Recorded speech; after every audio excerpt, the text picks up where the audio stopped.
And we are live. So we'll wait for everyone to come in. There's still 3 more people to come in, but currently we have myself, Jonny from Newcastle TV, and Sharkey from Toon Army TV. How you doing, guys? You all right?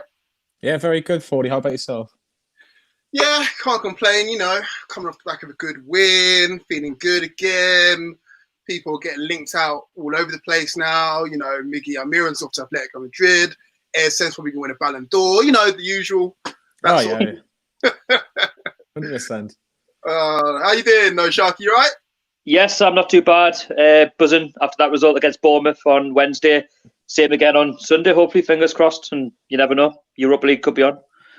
Awesome. Right, we've got another person waiting in the wings. We've got Frumby. What's going on, lads? All right. Okay, mate, you okay? Oh, look, he's got the headphones on and everything, man. Looks like he's going to mix something down. No, because apparently it works better for sound when you have the headphones on. Okay, he's taking this seriously now. Okay, all right.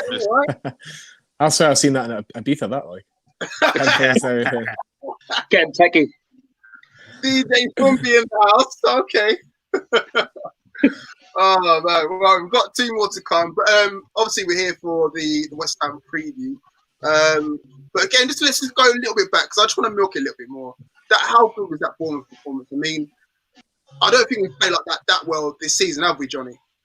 I think it's probably the performance of the season. If you look at all the performances we've had, I think we've obviously had a few close victories, and I think Sheffield United was our biggest victory before the Bournemouth game, which is we're backs against the wall when I went down to Bramall Lane in December. But no, it was really, really good. Loads of players had so many good games, and I think the fact that we have these 9 substitutes now makes a massive difference because we've seen the likes of Longstaff get minutes until he got injured. Almiron was given a break and he only played an hour. ASM played an hour and still done 3 assists. So, yeah, for me, it was probably the performance of the season. It was just a shame it couldn't have been 3 days earlier. Yeah, that's sure. We're forgetting about that anyway, Jonny. Sharky. So obviously we had a few good standouts, but the main man, Saint-Maximin. I mean, how good is he? Like, I'm a bit worried at the sense of because if he plays that well, he might be off in the summer. But let's just enjoy him while he is here, right? Exactly. He reminds me of Ben Arthur from when he was last year. Just what he's got up his sleeve, what he can offer to the side. His quality is just a step above the rest, and you can only be excited by the way he plays, what he offers to the side. You know, his quality, the fact he can mug off defenders, he can take players out of the game, and he can just make something happen out of nothing. And he's our driving force. And without, Saint-Maximin, then unfortunately we're not winning games. And there was a stat on Sky, I think the other day, they said without him in the side, I think we've only won 1 game in 14. And with him in the side, we're actually winning games. So that tells me how important he is to our side. And then you mentioned potentially him leaving with Mike Ashley still here. Well, you can't be surprised, can you? But desperately we need the takeover if we're to build around him because, listen, we've got him, we've got Almiron. Shelby could offer a little bit of quality, but where else is the quality? Because apart from that, we haven't really got a great deal. No, you're exactly right, man. I mean, Frumby, Pete, welcome as well, mate. Yeah, we're just talking about the Bournemouth result, obviously, before we get into the West Ham one. We're going to milk it for a little bit longer because we don't really get results like that. Frumby, right. Well, let's talk about your man, Dwight Gale, man. I mean... He's your man now. Obviously, had a point to prove in the Man City game. Obviously, I know we're trying to forget that. 5 minutes in, scores, gets on the score sheet. Does he warrant another start in the next game from me? Yeah, I think he gets another start. Because he scored 2 in. He scored like 2 in 2, and he could have scored against City as well. So that could have been 3 in 3 games, and both off the bench and both very early in his performance. So yeah, I reckon he'll start. I'll start him against West Ham because I do believe he has goals in him. Whereas Joelinton, I like that he keeps, he can bring the other 2 in, but I just like the fact that Dwight Gale can actually put the ball in the net as well. So I like that option. I don't want Carroll to start. Carroll needs to hurry up and go. Oh, I swear you're flip-flopping. I swear last week you were saying Andy Carroll was the best thing since sliced bread. And now you're saying, Nah, I've never said that. It was always a romance signing, like, nice to be back, but I never had any high hopes of him at all. Okay. And Pete, just talk us through defensively. Obviously, we conceded 1 late on, but would you say that's our best defense going forward that we have? Or, I mean, Kraft was a surprise admission into the scene. But would you say that's the best thing that we've got defensively? It's probably one of our best defensive performances. I know we conceded in the last second, but defensively wise, I thought we were very, very strong. And like I said, it wasn't like Bournemouth didn't create chances or look dangerous at times, but we just literally sacked any sort of hope out of them by how well we defended. Kraft wouldn't start for me. As I said, he played well, but he wouldn't start. And Manquillo, it would always start for me. He's our best right back at the club. And obviously, you've got to think Danny Rose. Danny Rose has been on a bit of form. We rightly rested him. You can't overplay players. They need to have a little bit of time off. So he should be back raring to go for Sunday. So, and the centre-backs speak for themselves. I know there's a question mark over the sales. But for me, if he's fit and he can get through on Sunday, he should play. And then we rest him at Man City. That would be my way forward. But that centre-back pairing is number one. First on the team sheet for me, alongside Dubravka. Okay, now talking about Sunday, we have the man of the moment himself, Dan Lawler from West Ham Fan TV. How we doing? Not bad, mate. Not too bad. I see I'm outnumbered here. Jeez, we got last thing as well, mate. You're gonna have to get it, mate. Last thing as well. You know, opposite fan. You're lucky we like you, innit, man. We're lucky we like you. But how you doing, bro? You're obviously buzzing off the result you had last week. Well, not last week, yeah. Last night, in fact, sorry. Yeah, the other night, yeah. Finally got a win. It seemed like ages. Well, it was ages because it was like way before lockdown, so I hadn't seen us win. So it felt good. Like, weren't expecting it, and yeah, we did it, man. And survival, it's just we're that little extra step closer to survival, so it's good. Did it feel even sweeter the fact that it was against Chelsea and West Ham with Frank Lampard as well? Did it feel even sweeter because of that? Yeah, done the double over him, so I could tell he wasn't happy. Like, I ain't got too much of a problem with it. I don't know. He obviously feels. I still think he feels a certain type of way about how everything went and that. So it's what it is. Like I said, we've done the double over them. We've upset them, hurt their top 4 chances. They're still salty as hell, and yeah, it feels good. West Ham always seem to turn up against Chelsea. West Ham always seem to turn up against Chelsea. It doesn't matter what type of season they're having. Whenever Chelsea come to town, they always tend to put a performance in. We like a London derby, innit? We like a London derby. It's like, you guys, you know, it was a long time ago since they was in the Premier League, but if you guys remember Sunderland liked the derby. They like the derby. Sorry to bring it up, but they've got a good record against you guys. So if that's I used to like you, Dan. You're getting so bad quickly, mate. What's going on? What are you trying? I had to put it in a way that you guys could understand. You know, I had to put it in a way you guys can understand. That's the only way I could think of.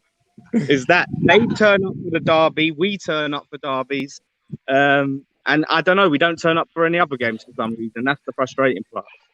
Okay, right. Okay, so as soon as you got that little one in, I've got to bring up something with you. Now, I was at the return fixture early this season, and I remember same with you, Sharkey. I'm sure the rest of you guys as well was watching it. I remember a certain Zabaleta struggling to keep up with our mate ASM. Now, is he gonna? You're wiping your face over. You just reminded me. I forgot about it. I didn't forget about it because I'm sure Mark Noble had to come off as well at half time because he was getting embarrassed.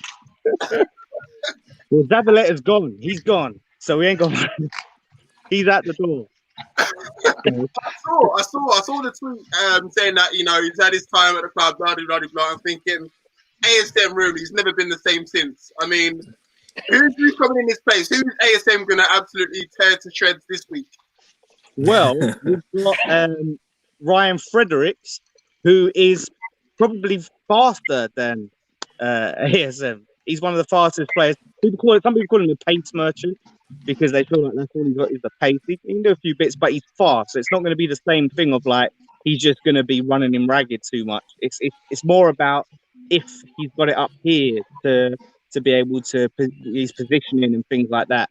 But he's not going to outrun him and that. So it should be a bit better. Like I was so angry because he should be able to see, like Pellegrini should be able to see. Okay, this guy. Look, we can't put Zabaleta against this guy. He's like fast as anything. Like he's going to get torn to pieces, and he just wouldn't watch the opposition. And that Newcastle game, made me so angry because it was just so tactically inept from Pellegrini. And that was the point. That was the point where I was like, full on, got to go, done. Like that Newcastle game. To be fair, we've done our best to try and get you back into the game at 3-3. I mean, we nearly collapsed at one point. That's it. Jonny from BP, Sharkey, how can we hurt these guys, man? I mean, we're both coming off the back of 2 good wins, but how can we hurt these guys? Because we need to put them to the sword, man. I'm not having the whole they're coming up for our plays and thinking that they can get. I would match them, same formation, 4-2-3-1. I wouldn't go 4-3-3. I'd go 4-2-3-1. Match for match. I would agree to an extent, but they're coming to our place, and yes, West Ham got a fantastic win against Chelsea. I'm not taking that away, but I've seen a stat before when it was on Sky. I think the last win before that was against Southampton, and then that was against Bournemouth, and that was since David Moyes has come in. Look, David Moyes is not university light, but you know he might. I don't know how, but he might just keep West Ham up here because Aston Villa and Bournemouth are just so far worse. Like they really are. Like Aston Villa were atrocious the other day against Wolves, in my opinion, and Bournemouth, obviously, if we're beating Bournemouth 4-1 away from home, there's a reason why they're second bottom. So, similar to Sharkey, I would start ASM, I'd start Almiron. I think this is a bigger game for us than it is against, say, Man City on Wednesday, because we're not expecting to beat Man City. If they've just tonked the champions 4-0, look, it could be the same score or even more against us.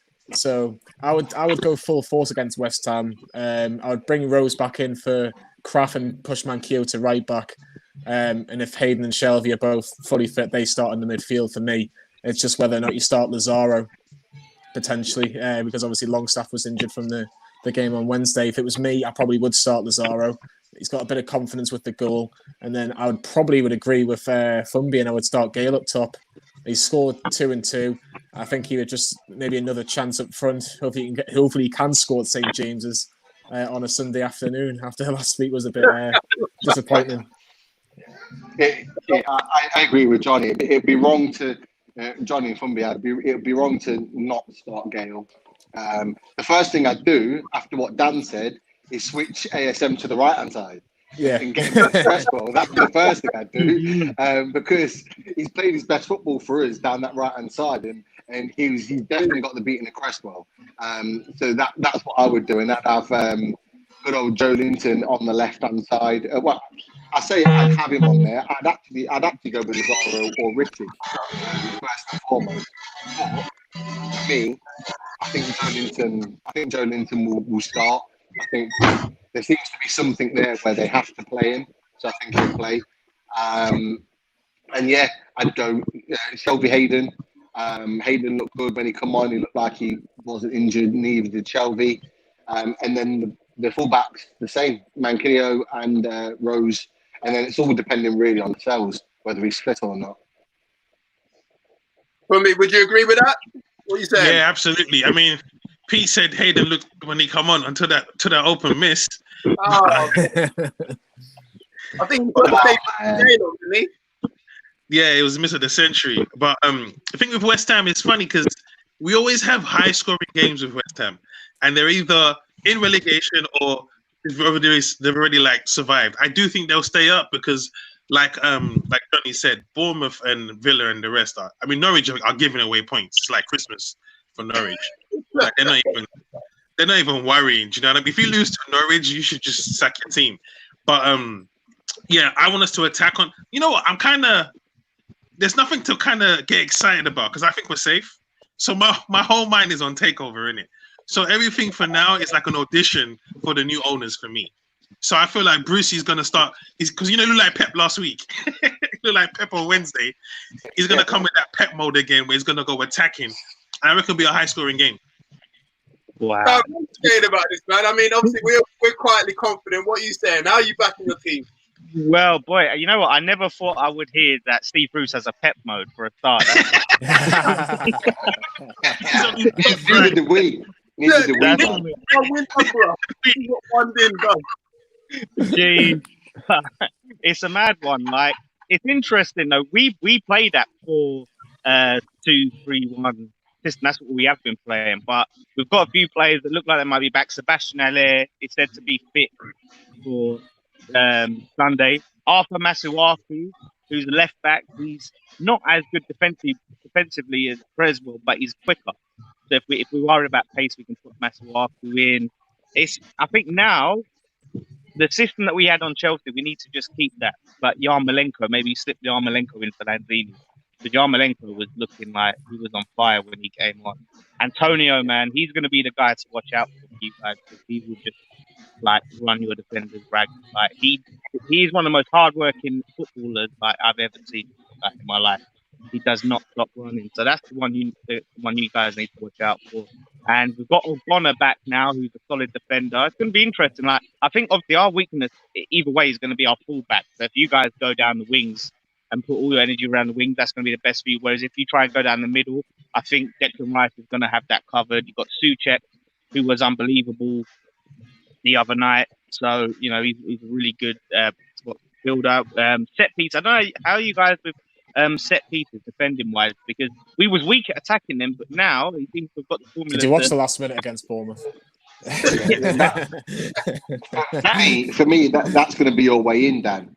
That'll be your way in on Sunday, because it's the one area where we're not great on is set pieces, and that's where you guys with Antonio, with Souček, with Haller if he plays, Bonner, you've got aerial, you've got an aerial threat, and that's where the key is going to be for us if Lascelles plays. Because I personally think that Lascelles matches Antonio.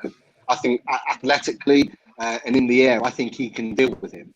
But if he's not playing, I think we'll really struggle, and that's where you'll get your in. So I'm hoping that he starts. Yeah. And then it's going to be obviously Declan Rice as well, probably be the captain for us again, as he captained us against Chelsea and done an amazing job. For 21 years old, to captain us the way he did, like the leadership skills that he shows is unreal. Like such a top player. And it was so funny, like last time, obviously the season before last, when that all came out, the Longstaff Declan Rice stuff came out. So I wonder if that's going to pick up. I was wondering about that because you're right with that. It was the whole Rice versus Longstaff debate, and Longstaff was getting tired to move to Man United, and Rice was they're saying 100 million is pretty much worth 100 million. Is that right, Dan? Well, look. This is what I've been saying to other people, right? If you look at Harry Maguire, went for 80 million, Declan Rice is a more valuable player than Harry Maguire. He's a better defender. Like, he can obviously play defensive midfield and centre back. He's younger. He's got a lot more promise to show. So, and he's already captaining Premier League side. Like, I don't look. If you was to ask me, is he legitimately worth 100 mil? You'd say no. Like, but not hardly any players are worth what they get sold for. You add on that, you slap on that English tax. Then you look at the international. Everyone has the English tax. English tax, I love it. Yeah. It's true. Hey Dan, talking of money, can I ask about your takeover? Because apparently you were saying this morning West Ham could be in for a takeover. Is that true? Well, that's the rumours are starting to like pick up, because really with us, it'd be like petering, like over the past few years. It wouldn't really be too much, maybe a little stank here and there. They'd deny it, but it's like they're picking up a bit of steam. And a reliable source has said that basically we've got this American investor who's got 10% in the club. He's trying to lead a consortium. He's trying to get a consortium of people to buy the club of Gold and Sullivan. They're interested to sell, but it might not happen in the immediate future because they're gonna have to give them some money to the. I wonder if Tenny Maris.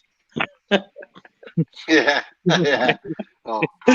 Guys, best believe their takeover will happen before ours. I guarantee. Yeah, 100%. 100%. That's why I asked, because for 5 years, isn't it? Honestly, very similar clubs, and I'm just thinking it would just come to this where both West Ham and Newcastle, have sort of takeovers and nothing happens. But you know what would make me laugh? If somehow Gold and Sullivan bought Newcastle and Mike Ashley bought West Ham, I'd laugh. Hey, you don't want that. You don't want that. Who would be getting the better deal? I don't know. I actually don't know. Well, listen, we are. I don't know what you say about Mike Ashley, but our owners are so incompetent. We've just read the news today that basically they defaulted on a £5 million payment for Sebastian Haller, and they just didn't pay it off. So we could be in trouble because they didn't want to pay that £5 million. They thought, let's leave it a little bit, let the cash flow situation ease up, and they just didn't pay it. Now we could be in trouble. There's all these talks from the FA like points deduction, fines, all of this stuff because of over £5 million. They're just incompetent. And they're just chasing you for that phone bill, it's been 2 weeks now. I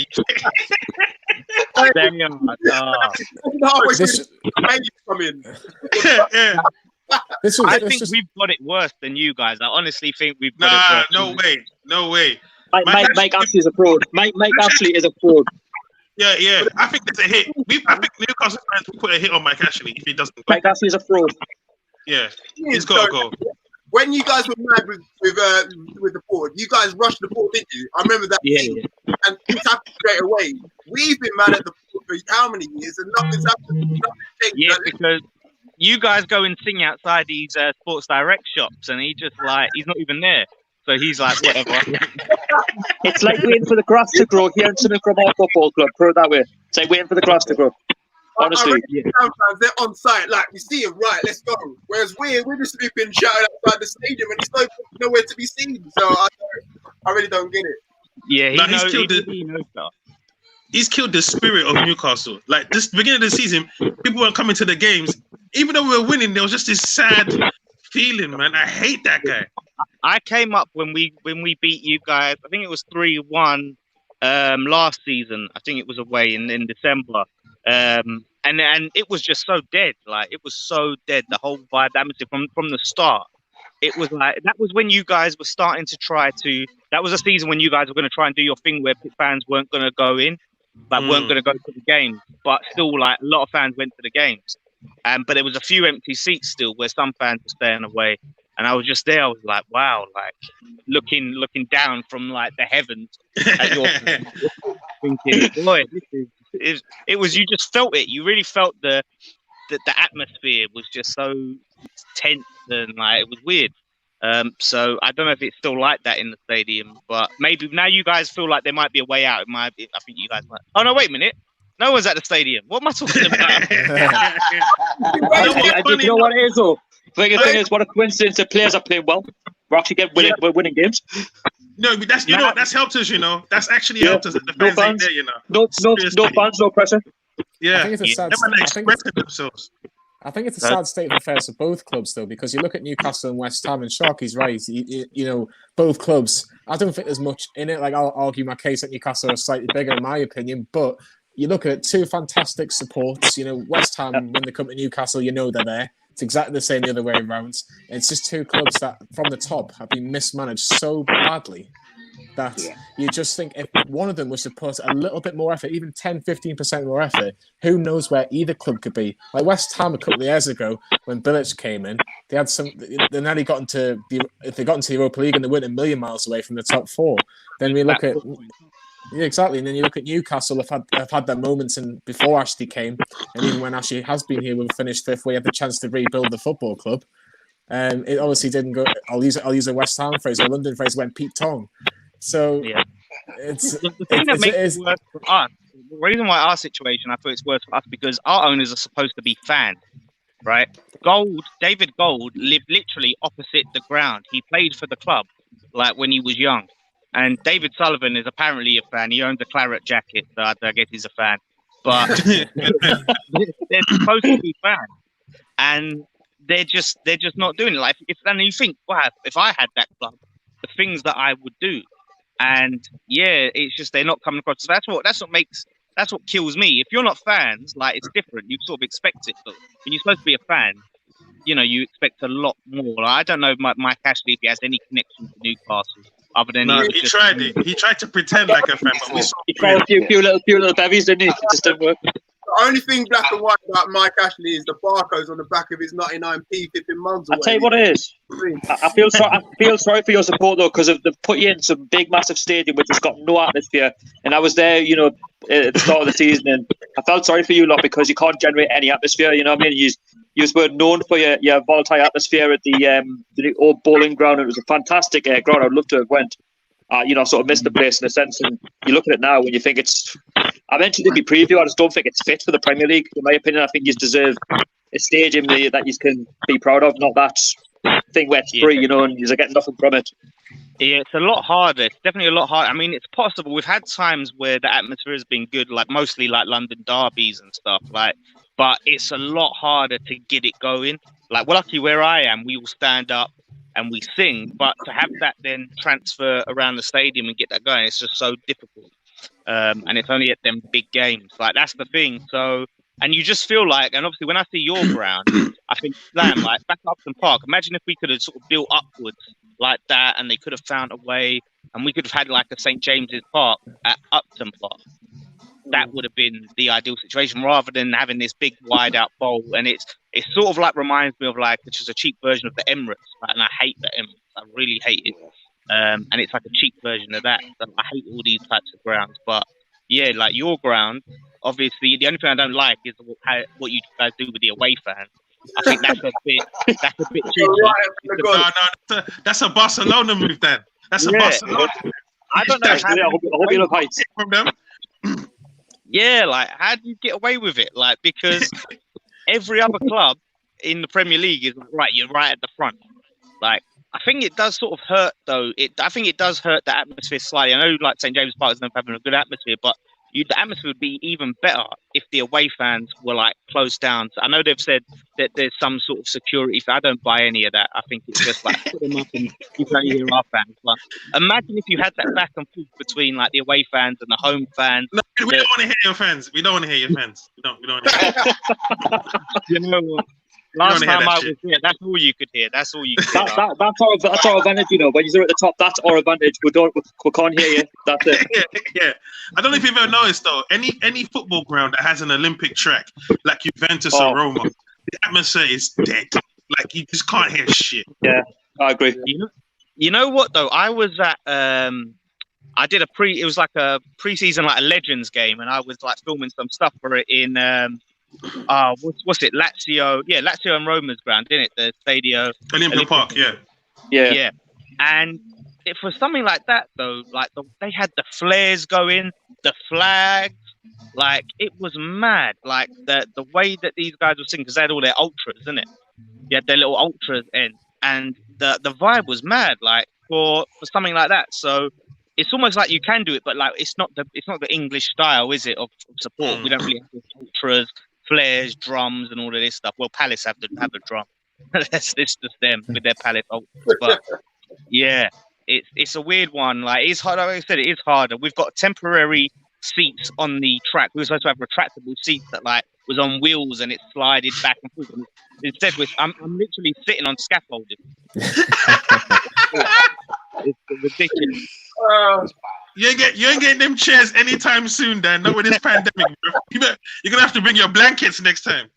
But now at least they have a reason to do it up.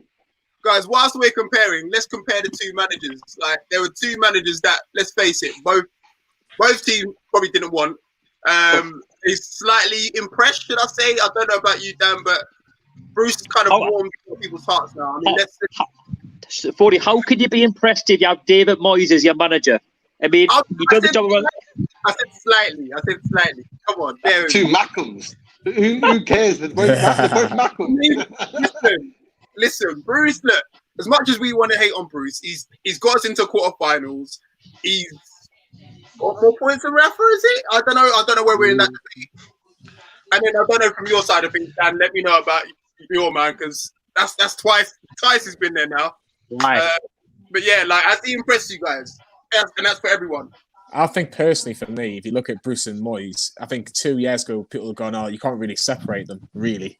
But I think what you've probably seen with Steve Bruce is that the media seem to like him a little bit more, and the players seem to get on with him a little bit more, and that's probably the only thing that he's probably got on Moyes. I think Moyes is tough to work with, or tough to work for. Just in my opinion, he's just the persona that he kind of shows on camera. You just think, "Oh, it'd be hard work at the best of times." Like, but I think with Steve Bruce, I don't know if it's just he's a northern lad, he has that bit of charisma about him, and maybe puts the arm around the shoulder like he has done with the likes of John Joe Shelby in particular. He's allowed him to express, who's always been linked with a move with West Ham for about, how long has he been at Newcastle? 5 years, probably 4.5 years. He's been linked with a move to West Ham. So I think for me, Steve Bruce has done an excellent job. He's done a really, really good job. I'm sick and tired of the media really saying, about Bruce and Rafa. Rafa left over a year ago. Forget about that.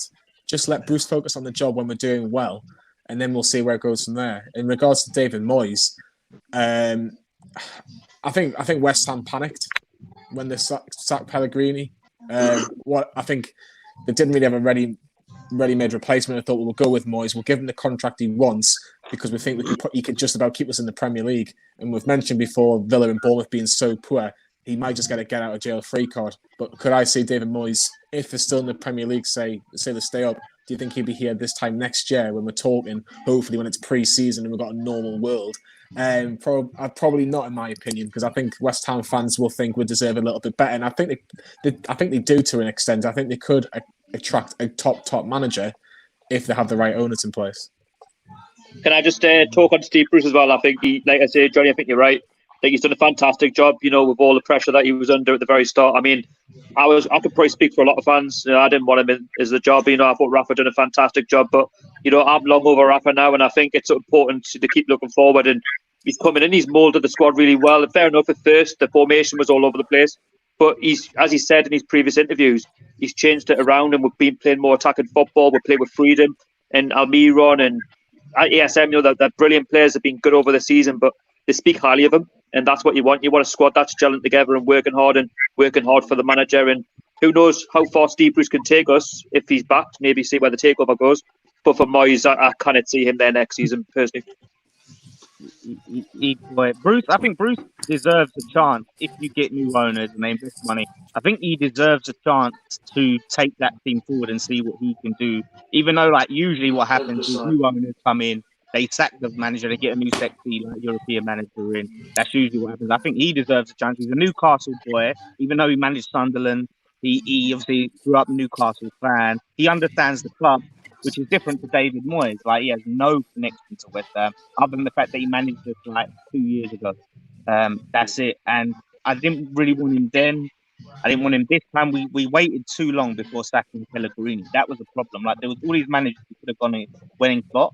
And basically, David Gold didn't want Moyes back. He wanted someone else. David Sullivan wanted Moyes back. And he went out and got Moyes. And the thing is, he made a couple of good signings in January. If I'm going to be positive about Moyes, is when we've had him, he's never really had a full window to say, right, let me get some signings in. Let me show you what I can do. But this January, he made 2 good signings in Jared Bowen and Thomas Suchek. If they were his signings, but it's not sure whether we had them lined up before. But if I was giving credit and say they're his, then that's good signings. Although when we had him before in January, he signed Jordan Hugill, who had 4 goals in the Championship. I remember seeing you dancing about that Jordan Hugill sign. I remember seeing you that was class. Did he a friend of a favour or something like that? Yeah, his brother or brother-in-law, he's his agent or something. So Moyes has a connection to the Hugill, to the fact of he's paid £10 million, and a relative of Moyes benefited greatly from that deal. £10 million for this guy, who even when he was in League One, he wasn't putting in big numbers, wasn't hitting over 20 goals a season in League One. And we thought he'd be good enough for the Premier League. And even people they've signed it for if we go down. There's better signings. If he's not lighting up the bloody Championship, why do we want this guy to get us out of the Championship? He's doing okay at QPR now, but that's his level. That's it. That's his ceiling, is the Championship. Did you see his video, Dan, when he signed? Yes. I'm looking forward to playing with all these bubbles. He didn't. He still hasn't got to. I don't think he's ever started a game for us at the stadium. So the poor guy has never got to walk out with all the bubbles. So tell you what, I'm a big fan of I'm a big fan of Joe Bournemouth, who you signed in the January, who we missed that one.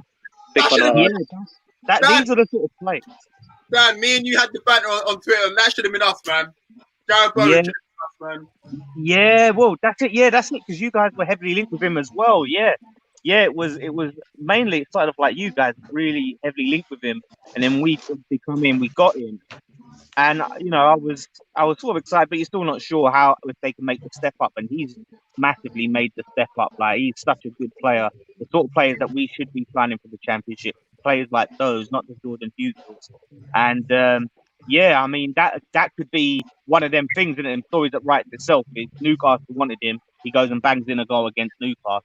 That's the sort of thing in it that writes itself. You can see it happen. But yeah, Moyes, if he comes if he gets a window, maybe see what he can do. I mean, I'm not optimistic about it, but I don't know who else we can really go and get right now under the whole situation with everything that's going on. Like Stat Moyes, try and get a new manager, and then you've got to invest all of that money to get players in for that manager, and it's like a reset. As much as I don't really like Moyes and I don't really want him, I'm sort of resigned to keep him for at least another season. I don't think we're going to spend big this summer. I really don't think we're going to spend big.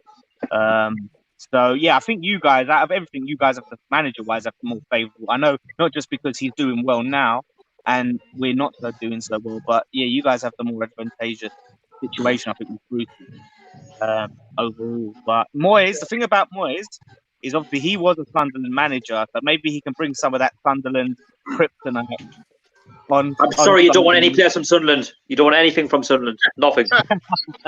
The one if you want to see yourself in League One in a couple of seasons, do not have any connection with Sunderland. Get rid of Moyes while you can in the summer. Get rid of him. At least we get a Netflix series out of it. We get the Netflix series, and then that's at least a consolation. What's it going to be called? The Bubble has burst. Yeah. That's a good one. You've been sitting on that one for a while, Sharkey, innit? You've been sitting on that one for a while. That's yeah, just about. I died, like quite nice, and we just get our bubble. Well, like, it's called it's Sun Until I Cry, whatever they like to call it these days. Let's get back to the game now. So let's get some predictions before we sign off. How we think this is going to go down. We know ASM is going to be the man of the moment if he plays, when he plays. But yeah, Dan, we'll let you go first in terms of how you think it's going to go down, and we'll run for each one of us individually. It's such a tough one. Like, really, I can't remember the last time we got back-to-back wins, especially under David Moyes. Particularly under David Moyes. Like, he has a really dreadful record. But I feel like I've predicted enough draws. Like, because I was feeling the draw, but I predicted enough draws this week. I'm always predicting draws. So I might have to stick my chest out a bit and say we've got the starting lineup right what we need. We've got players back who we need. I think I can't look if Bruce wins like this game and he starts going some mad run and you get me up, like just give him another 5-year deal. Like, come on, you're No. Yeah, come on. Listen, the Pardew deal just finished last week. We're not doing that. You know what? You guys, how did you guys ever give Pardew an 8-year deal? Because our board are completely thick. That's another story altogether. But what we said, well, Moyes had a similar deal at Man United, wasn't it? That was just running on and running. I know he'd run out like recently. So the Moyes guy. Yeah, so I'm gonna sit here and I'm gonna say that West Ham win 3-2. I'm gonna say 3-2. Wait, we won 3-2 the other day, innit? No, there's no back-to-back 3-2. I want to go 2-1. See, I overthink it. I really overthink these things. I'm going to say 2-1. 2-1. Okay, let me start with Fumbi. Fumbi, what are you saying, boy? I reckon. I reckon we'll beat them 3-1. 3-1. 3-1. Yeah, I'm going with ASM 2 goals. I think he's thinking that I can't really know these assists. They need to see my 40-yarders. I mean, listen, if he scores a screaming pass by Bianski or Flapianski, I'm not going to hate against it, you know. But yeah, 3-1. Pete, what are you saying, bro? I think it's going to be a close game. I think the way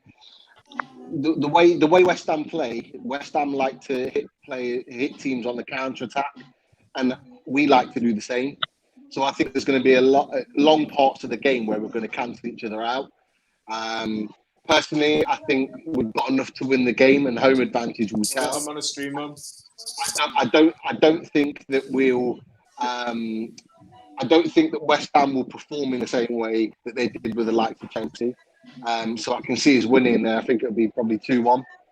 I can honestly see Dwight Gale getting another goal if he starts. I can see him scoring another goal. I think this is possibly his run. Jonny, what you saying, mate?